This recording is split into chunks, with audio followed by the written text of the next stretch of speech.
मरियम भी थोड़ी नई नई आई हैं, थोड़ी सी वो अनश्योर भी हैं, और वो एक इस्टेब्लिश करना चाह रही थी अपना इम्प्रिंट ठीक है on the bureaucracy. Bureaucracy sari Punjab की बड़ी तगड़ी ब्यूरोक्रेसी है, ठीक है।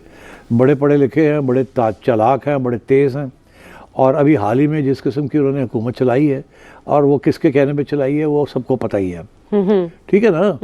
तो अब मरियम आ गई हैं, अब वो मरियम का वो अभी क्लाउड नहीं बना, अभी वो स्टैम्प नहीं हुआ as a leader, as a chief minister. तो मेरा ख्याल है, आई थिंक ये सोचा होगा कि एक दफ़ा मरियम मियाँ साहब में बिठाता जाए ताकि सबको पैगाम मिल जाए। हाँ। और जब मियाँ साहब बैठे होंगे तो जाहिर है फिर पैगाम तो चला गया ना बिल्कुल ब्यूरोक्रेट्स को।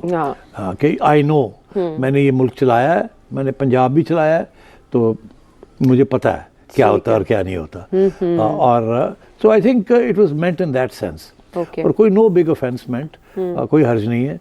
जाहिर है इसको रेगुलर नहीं करना चाहिए, फिर वो मरियम के ऊपर दाग लग जाएगा कि निकल लौड़े, पहली फुर्सत में निकल।